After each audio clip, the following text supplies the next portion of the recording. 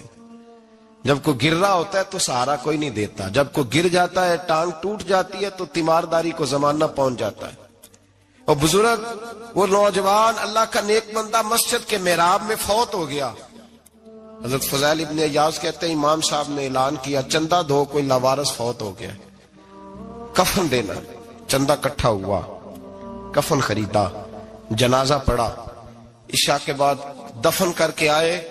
فجر کی نماز کے لیے جب امام اور مؤذن مسجد میں آئے تو چیخیں مارنے لگے, تڑپنے لگے, دور دور تک آوازیں پھیل گئی. دنیا دوڑی آئی, کیا ہوا؟ کہنے لگے وہ جو تم نے کفن پہنایا تھا وہ یہاں پڑا ہوا ہے, اور دیکھو کفن پہ تحریر لکھی ہے. تحریر کیا ہے؟ عرش کے مالک نے فرمایا میرے دوست نے روٹی مانگی تم نے دی نہیں, اس نے تمہیں میرے قریب کرنے کے لیے اپنی طرف توجہ کرائی, تم نے کی نہیں. اور میرا یار تمہارے کفن کا محتاج تھا, سنبھال کے رکھو اپنا کفن, میں نے اسے جنت کا لباس عطا فرما دیا, سنبھال کے رکھو. یہ کوئی لاوارثوں کا ٹولہ ہے؟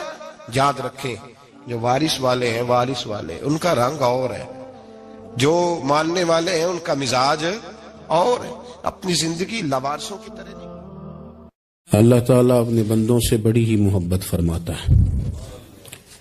بغیر طلب کے, بغیر دعا کے رزق, مال, اولاد, صحت, عافیت, دوست, احباب, ماں باپ, یہ سب نعمتیں اللہ بغیر طلب کے بندوں کو عطا فرماتا ہے. اللہ تبارک و تعالی اپنے بندوں کے حق میں رحمت والے فیصلے کرتا ہے, درگزر والا معاملہ فرماتا ہے. جگہ جگہ قرآن مجید میں اللہ تعالیٰ نے اپنے بندوں پر رحمت کرنے کا ذکر فرمایا. ان اللہ یغفر الذنوب جمیعا, فرمایا بے شک رب تمہارے سارے ہی گناہ معاف فرما دے گا. تم نا امید نہ ہونا, وہ معاف کر دے گا تمہیں. قرآن مجید میں فرمایا ان اللہ بالناس لرؤوف الرحیم, بے شک اللہ اپنے بندوں پر بڑا ہی مہربان اور نہایت ہی رحم کرنے والا, رؤوف اور رحیم ہے, بڑا مہربان ہے, کرم فرماتا ہے. اللہ تعالیٰ اپنے بندوں سے بڑا جلد راضی ہو جاتا ہے. وہ اپنے بندوں کو بہت زیادہ مشقت میں نہیں ڈالتا. وہ اپنے بندوں سے اپنی نعمتوں کا بدلہ نہیں چاہتا، بہت سخت مشقت والی عبادتیں نعمتوں کے بدلے نہیں چاہتا، وہ بڑی جلدی رحم فرماتا ہے۔ ماں پیار کرتی ہے اپنے بچے سے، لیکن وہ ناراض بھی ہو جاتی ہے بعض چیزوں میں، بعض معاملات اس کا دل بھی دکھاتے ہیں، بعض جگہ وہ رو کے یہ بھی کہتی ہے کہ تو نے میری محبت کا کوئی نتیجہ نہیں مجھے دیا، میری ساری کمائی تو نے ضائع کر دی۔ والد بہت ساری جگہوں پہ ناراض ہوتا ہے، شکوہ کرتا ہے، کہتا ہے میری بیماریوں کی، پریشانیوں کی، بڑھاپے کی، کمزوریاں کا سبب بیٹے تو ہی بن گیا۔ یہ ساری تکلیفیں تو ٹھیک ہو جائیں تو میری شاید عمر بھی بڑھ جائے، صحت بھی ٹھیک ہو جائے، میں زیادہ دیر جوان رہ سکوں۔ ناراض ہوتے ہیں ماں باپ، اسی طرح ماں باپ راضی بھی ہو جاتے ہیں، وہ بڑی جلدی راضی ہو جاتے ہیں۔ میں اکثر کہتا ہوں کہ والد کو راضی کرنے میں 5-7 منٹ لگ جاتے ہیں، اماں تو 1.5-2 منٹ میں راضی ہو جاتی ہے۔ ابا جی کو 5-7 منٹ لگتے ہیں، کئی دفعہ کہنا پڑتا ہے، کوئی دلائل دینے پڑتے ہیں، لیکن والدہ کے لیے تو کچھ بھی نہیں، آپ نیرا جا کے پیروں میں بیٹھ ہی جائیں، کچھ بھی نہ کریں، آپ پورا روئیں نہ، رونے والا منہ ہی بن جائے تو اماں تو نرم ہی نرم ہے، جس وقت جو مرضی آپ کرا لیں ہو گیا۔ اللہ تبارک و تعالی بلا مثال و بلا تشبیہ سمجھانے کے لیے عرض کرتا ہوں، اللہ بھی بعض معاملات میں اپنے بندوں سے ناراض ہو جاتا ہے۔ وہ کہتا ہے میں تکبر کرنے والوں کو پسند نہیں کرتا، وہ کہتا ہے فسادی پسند نہیں ہے، وہ فرماتا ہے کہ راہوں میں کجی کرنے والے پسند نہیں ہیں، وہ فرماتا ہے کہ بدعہدیاں کرو گے تو میں صبح قیامت تم سے سوالات کروں گا۔ اللہ تبارک و تعالیٰ بہت ساری چیزوں کو ناپسند کرتا ہے، ناراض ہو جاتا ہے، بلکہ نبی پاک صلی اللہ تعالی علیہ وسلم نے فرمایا تم بات کرتے کرتے کوئی ایسا جملہ بول دیتے ہو کہ رب اتنا ناراض ہوتا ہے کہ تمہیں پتہ بھی نہیں ہوتا، تمہارے لیے جہنم کا فیصلہ کر دیتا ہے۔ اس لیے پہلے تولو پھر بولو، خود اپنے لفظوں کی تو تم پہرے داری کرو نا کہ میں کیا کہہ رہا ہوں۔ کوئی ایسا جملہ، کوئی ایسی بات وارثہ مان کری نہ وارثاندہ، کوئی ایسی بات نہ تمہاری زبان سے نکلے۔ اور حضور یہ بھی فرماتے ہیں کہ اس کا دوسرا پہلو بھی ہے، بعض اوقات تم بات کرتے ایسا جملہ کہتے ہو وہ اتنا راضی ہوتا ہے کہ تمہارے لیے جنت کا فیصلہ فرما دیتا ہے۔ مسلمان کو اب یہ حکم ہے، اس ساری گفتگو کا نتیجہ یہ ہے کہ وہ اپنے جذبات پر، خیالات پر، نگاہوں پر، زبان پر، کانوں پر تھوڑی توجہ دے، بے لگام نہ بنے، بے ترتیب نہ بنے، جو طبیعت میں آئے کر نہ گزرے، تھوڑا سا نہ سوچے سمجھے اور تھوڑا سنبھل کے چلے، کبھی ان کاموں کی طرف نہ جائے جن سے رب ناراض ہو جاتا ہے، ان کاموں کی طرف بڑھے جن سے اللہ راضی ہوتا ہے۔ میرے نبی پاک صلی اللہ تعالی علیہ وآلہ وسلم نے ارشاد فرمایا، بعض احادیث میں لفظ یہ ہیں کہ اللہ اپنے بندوں کو دیکھ کے مسکراتا ہے جو اس کی شان کے لائق۔ جس ترتیب سے ہم مسکراتے ہیں، جس ترتیب سے ہم روتے ہیں، جس ترتیب سے ہم کسی بات کا اظہار تشکر کرتے ہیں، خدا ان باتوں سے پاک ہے۔ اب بہت ساری حدیثوں میں آیا کہ وہ مسکراتا ہے، تو کیا مطلب ہے مسکرانے کا؟ تو علماء تفسیر نے لکھا ہے مسکرانے کا مطلب یہ ہے کہ وہ بڑا ہی راضی ہوتا ہے اپنے بندے سے، بڑا راضی ہوتا ہے، یہ مطلب ہے۔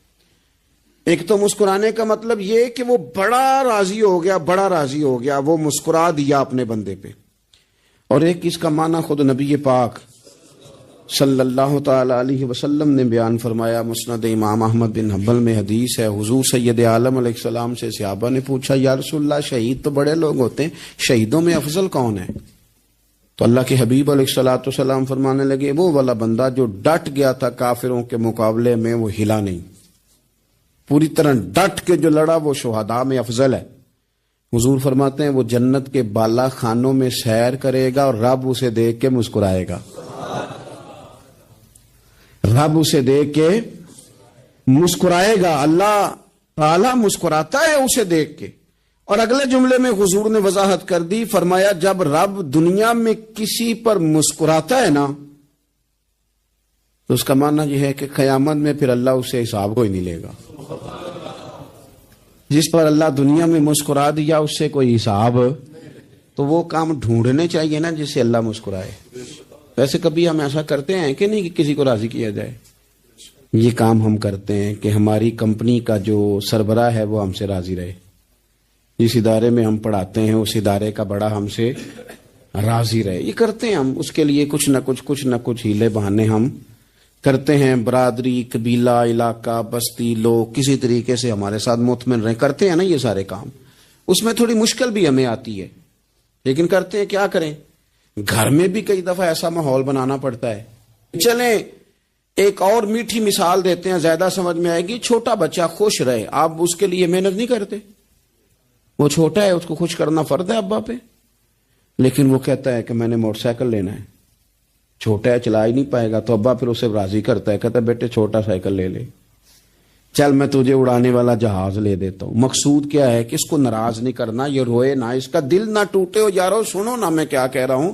اگر چھوٹے بچے کے لیے وہ چیزیں ڈھونڈتے ہو، میرے ابا جی نا اپنے نواسے کے لیے کھلونا لے کے آئے تو بچہ بڑا ہی کھیلا تو ابا جی کہنے لگے لو پیسے پورے ہو گئے. میرے بچے کو پسند بڑا ہے نا، پیسے پورے کر چھڑے نے. دیکھو نا جی کتنا اس کو راضی ہوا ہے. تو انسان کیا کرتا ہے کہ کوشش کرتا ہے. چھوٹا بچہ بھی ناراض نہ ہو تو وہ چیزیں وہ ڈھونڈتا ہے کہ اس کو کیا پسند ہے. چاکلیٹ لے جاؤں، فلاں چیز لے جاؤں، آئس کریم لے جاؤں. تو ایک بچے کے لیے، گھر کے لیے، سربراہ کے لیے اتنی محنت کرتے ہو تو وہ کام بھی ہمیں ڈھونڈ کے تلاش کرنے چاہیے نا جس سے رب راضی ہوتا ہے، اللہ راضی ہوتا ہے. بتاؤں وہ کون کون سے کام ہیں؟ نبی کریم صلی اللہ تعالی علیہ وسلم نے ارشاد فرمایا 3 لوگ ہیں جنہیں دیکھ کے رب مسکراتا ہے. یا رسول اللہ صلی اللہ علیہ وسلم وہ کون کون سے؟ تو محبوب فرمانے لگے ایک وہ بندہ ساری مخلوق سوئی ہے، آدھی رات ہے، رات کا پچھلا پہر ہے، اس نے اٹھ کے وضو کر لیا، مصلی پہ کھڑا ہو گیا خدا کی یاد میں. فرمایا اسے دیکھ کے رب مسکراتا ہے جو اس کی شان کے لائق ہے. مسکراتا ہے اللہ. یہ تو سونے کا ٹائم تھا، یہ تو گہری نیند آنے کا وقت تھا، رات کا پچھلا پہر. رات پوے تے بے درداں نو نیند پیاری آوے، تے درد منداں نو یاد سجن دی ستیاں وی آن جگاوے.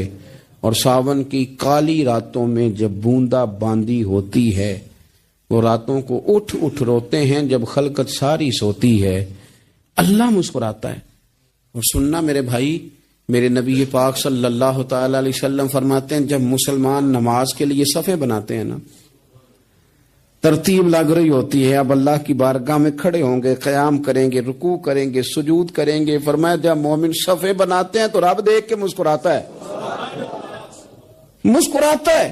کمال ہو گئے عروج بندگی کا. جب بندے کو دیکھ کے رب مسکرائے، خدا بندے سے خود پوچھے بتا تیری رضا کیا ہے، مسکراتا ہے. اور میرے نبی پاک علیہ السلام فرماتے ہیں جب مجاہد جہاد کے لیے صفیں سیدھی کرتے ہیں. آج تو یہ رب کے نام پہ مرنے ہی آ گئے. یہ صفوں میں کھڑے ہوں گے، ترتیب سے لڑیں گے، ترتیب سے گلا کاٹیں گے کافروں کا یا شہادت لیں گے. فرمایا جب جہاد کے لوگ صفیں بناتے ہیں تو رب انہیں دیکھ کے مسکراتا ہے. کتنے نصیبوں والا وہ بندہ ہے جسے دیکھ کے مسکرا دیا. او یار کبھی تیرا بیٹا تیرے سامنے مسکرائے نا چھوٹا تو تیرا دل باغ باغ ہو جاتا ہے. تیری ماں بیمار کسی ایک دن صحیح طرح ہنس پڑے تو طبیعت خوش ہو جاتی. مجھے بتاؤ نا جس کا رب بھی اسے دیکھ کے ہنس پڑے، جو اس کی شان کے لائق ہے. کیا اس بندے کے نصیبے ہیں، کیا اس کے مقدر ہیں. آپ اس مقام پر اپنے آپ کو لائیں. اب دیکھیں نا یہ حدیث آپ نے سن لی. اب ہم نے نا اس طرح صفحے نہیں بنانے جس طرح ساری دنیا. اب ذرا صفحے بھی شوق سے بنائیں گے. اب ذرا تھوڑا سا شوق پیدا کریں گے. بھئی یہ تو میں وہ کام کرنے لگا ہوں جسے دیکھ کے رب مسکراتا ہے. نبی پاک صلی اللہ علیہ وسلم نے فرمایا جب کوئی بندہ توبہ کرتا ہے نا، ہم توبہ کا رٹا لگاتے ہیں، یا اللہ میری توبہ یا اللہ. اور توبہ کا تو مطلب یہ ہے کہ پچھلے گناہوں سے پکی توبہ، آج کے بعد یہ غلطی نہ کرنے کا پکا وعدہ. انہیں ساری شب برات رو کے گزاری ہے. بتا سویرے جھوٹ جوڑنے کا ارادہ ہے تیرا؟ آج کے بعد رشوت تو نہیں نہ لے گا، ملاوٹ تو نہیں نہ کرے گا. یہ توبہ ہے. اور اگر سارے کام اسی طرح کرنے تو پھر یہ توبہ کا رٹا ہے. تو جتنا مرضی لگاؤ. حضرت علی بن ربیعہ رضی اللہ تعالیٰ عنہ فرماتے ہیں میں مولا علی کے ساتھ تھا، مقام حرہ کی طرف جا رہے تھے. حضرت علی نے ہاتھ اٹھا کے دعا مانگی ہماری تعلیم کے لیے، ورنہ حضرت علی ہم صحابہ کو محفوظ عن الخطا تو مانتے ہیں نا. ہاتھ اٹھا کے کہا اے اللہ ہمارے گناہ بخش دے، تیرے علاوہ کوئی معاف کرنے والا نہیں. اور پھر حضرت علی آسمان کی طرف دیکھا اور دیکھ کے نا حضرت علی بن ربیعہ کو تو مسکرائے. حضرت علی بن ربیعہ کہنے لگے حضور مسکرائے کیوں ہو؟ فرمانے لگے ایک دن میں حضور کے ساتھ اسی طرح آیا تھا، اسی طرح حضور نے دعا فرمائی تھی ہماری تعلیم کے لیے، اور پھر حضور مجھے دیکھ کے مسکرائے تھے اور فرمایا جب کوئی بندہ رب کی بارگاہ میں اس طرح استغفار کرتا ہے تو رب مسکراتا ہے اور مسکرا کے فرماتا دیکھ لو میرے بندوں کو پتا ہے کہ میرے علاوہ معاف کرنے والا کوئی نہیں. انہیں پتا ہے، تم اس کی بارگاہ میں رجوع تو لاؤ، آؤ تو صحیح دو آنسو لے کر. اقبال کہتے ہیں کہ موتی سمجھ کے شان کریمی نے چن لیا، قطرے دو گرے میرے ار کے انفال کے. دو میں نے آنسو بہائے تھے تو اس کے کرم نے تو موتی سمجھ کے چن لیے. سنو نا حضور اس استغفار کو اللہ کو یار رات کو توبہ کر کے سونا چاہیے. ہمیں کچھ غلطیاں ہم کرنا نہیں چاہتے پر ہم سے ہو جاتی ہیں، کچھ دل ہم توڑنا نہیں چاہتے پر وہ ٹوٹ جاتے ہیں، ہماری مجبوری ہوتی ہے ٹوٹ جاتے ہیں. رات کو اس کی بارگاہ میں ہاتھ باندھ کے کشکول طلب دراز کر کے خوب استغفار پڑھنا چاہیے کہ مالک بندے ہیں نا کیا کریں، نفس کا ساتھ ہے، دنیا کا ساتھ ہے، خواہشات نفسانیہ، مالک معاف کر دے. درد سے توبہ، رسم نہ ہو، کہانی نہ ہو، لفظ نہ ہو، جملے نہ ہو. اور جناب ایسے لوگوں کے بیچ بڑے ہاتھ باندھ کے اور بڑا کوئی ضرورت نہیں. آپ اکیلے اپنی چارپائی پہ بستر کے اندر منہ دے کے بھی درد سے کہیں گے نا معاف کر دے تو وہ تو مہربانی بڑا ہے. میرے نبی پاک صلی اللہ علیہ وسلم مثال دیتے ہیں، فرمایا ایک آدمی صحرا میں جا رہا، صحابہ سے حضور خطاب کر رہے ہیں، فرمایا ایک آدمی صحرا میں جا رہا تھا، اس نے اپنی اونٹنی پہ کھانا پانی پیسے ہر چیز رکھی ہوئی تھی. صحرا تھا بہت بڑا، درمیان صحرا کے گیا تو تھوڑا سا سستانے کے لیے آرام کرنے کے لیے اونٹنی سے نیچے اترا. اب اس نے اونٹنی کی لگام، اونٹنی کی نکیل اپنے سرہانے کے نیچے رکھی، ہاتھ کے ساتھ پکڑی اور سو گیا. تھوڑی ہی دیر کے بعد جب اس کی آنکھ کھلی تو دیکھا اونٹنی غائب ہے. صحرا میں وہ پیدل نہ آگے جا سکتا ہے، نہ پیچھے جا سکتا ہے، نہ دائیں نہ بائیں، کھانے کو روٹی نہیں، پینے کو پانی کا قطرہ نہیں، تھوڑا ادھر بھاگا ادھر بھاگا، تھک گیا. کریم محبوب فرماتے ہیں وہ پوری طرح نڈھال ہو گیا اور مایوس ہو گیا، معاذ اللہ. مایوس ہو کے دوبارہ اسی جگہ آ کے لیٹ گیا جہاں پہلے لیٹا تھا. انتظار کرنے لگا کہ اب موت ہی آئے گی، آخری وقت ہے. اب نہ میں پیدل یہ صحرا کراس کر سکتا ہوں، نہ پیچھے جا سکتا ہوں، نہ کھانا ہے نہ پانی ہے، سوائے موت کے کوئی سہارا نہیں. حضور فرماتے ہیں وہ رستے میں دوبارہ لیٹ گیا. اچانک اس نے رخ بدلا تو اونٹنی سامنے کھڑی تھی. حضور نے صحابہ سے پوچھا بتاؤ نا اسے بھلا کتنی کو خوشی ہوگی؟ یا رسول اللہ جی سے نئی زندگی مل گئی ہے. آپ دیکھیں نا سارے ڈاکٹروں نے کہہ دیا کہ اس کے تو گردے میدا جگر ہر چیز ختم ہے، گھر لے جاؤ خدمت کرو، ہر طرف پریشانی ہے. وہ بندہ بھی سمجھ گیا ہے کہ آخری وقت آ گیا، کل جاؤں پرسوں جاؤں، تیاری ہو گئی، سب لوگ آ گئے، باہر والے بھی آ گئے. یہ ماحول ایک عجیب رنگ اختیار کر گیا. اچانک ایک ڈاکٹر نے آ کے کہا نہیں غلطی لگ گئی تھی. مجھے بتائیے انداز کیا ہوتا ہے؟ بغیر دوائی کے بندہ اٹھ کے کھڑا نہیں ہو جاتا. او میں تو بچ گیا ہوں. نبی پاک صلی اللہ علیہ وسلم فرمانے لگے اس کی اونٹنی مل گئی، بتاؤ بھلا اسے کتنی خوشی ہوگی. یا رسول اللہ وہ تو دوبارہ دنیا میں آ گیا. حضور فرمانے لگے اسے کچھ بھی خوشی نہیں ہوئی. جب کوئی رب کا گناہگار بندہ آ کے توبہ کرتا ہے، رب کو اس سے کئی گنا زیادہ خوشی ہوتی ہے. میرا بندہ آ گیا ہے، میرا بندہ آ گیا ہے، میرے گھر آ گیا. اس نے آنسو بہائے ہیں. اس نے کہا اللہ میں تیرا ہی ہوں، تیرا ہی رزق کھاتا ہوں، تیری ہی زمین پہ رہتا ہوں، تیرے نام سے میری سانسیں چلتی ہیں. وہ آ گیا. فرمایا اس اونٹنی والے سے زیادہ رب کو خوشی ہوتی ہے جب گناہگار آ کے توبہ کرتے. گناہگاروں کے آنسو اس کی بارگاہ میں بڑے مقبول ہیں، لیکن ہم رسم ادا کرتے ہیں، توبہ نہیں کرتے. ہم اپنے آپ کے ساتھ دھوکہ کرتے ہیں، جھوٹ بولتے ہیں. ہم بندہ کوئی ناراض ہو جائے تو ہمیں کوئی نیند آتی، اس کے گھر چلے جاتے ہیں. ہم اپنے سارے رشتوں کو تعلقات کو مینٹین کر کے رکھنے کے عادی ہیں. ہمیں پتہ ہے کہ وہاں میں نہیں جا سکا تو بیٹا بھیجتا ہوں، فلاں شادی پہ میں نہیں جا سکا تو بھتیجا بھیجتا ہوں، بھائی بھیجتا ہوں. ہر تعلق کا ہم نے خیال رکھا کوئی روٹھ نہ جائے. لیکن کمال ہے نا، یہ نہیں سوچا کہ اگر رب روٹ گیا تو جب وہ روٹ جائے نا تو سارے رشتے بھی بندے کے پاس موجود ہوں تو کوئی کرامت نہیں ہوتا، پھر کروڑوں روپیہ جیب میں ہوں تو ڈاکٹروں کی دوائیاں اثر نہیں کرتی۔ وہ روٹ جائے تو پھر انسان اس طرح سے پھسلتا ہے کہ بڑے بڑے اس کے پاس دروازے ہوتے ہیں پر کسی جگہ اس کا ہاتھ نہیں لگتا۔ خدا را خیال کریں، دنیا روٹتی ہے تو روٹ جائے، رب رسول ناراض نہ ہونے پائے، اس کا خیال کریں۔ حضور فرماتے ہیں وہ مسکراتا ہے، اسے خوشی ہوتی ہے جب کوئی اس کا بندہ اس کی طرف رجوع کرتا ہے۔ میرے عزیزو، رسول پاک صلی اللہ تعالی علیہ وسلم نے ان لوگوں کے تذکرے کیے جنہیں دیکھ کے رب مسکراتا ہے۔ ہم نا گناہگاروں پر بھی فتویٰ دینے میں جلدی کرتے ہیں اور نیکی پر بشارت دینے میں بھی جلدی کرتے ہیں، حالانکہ یہ ہماری ذمہ داری نہیں۔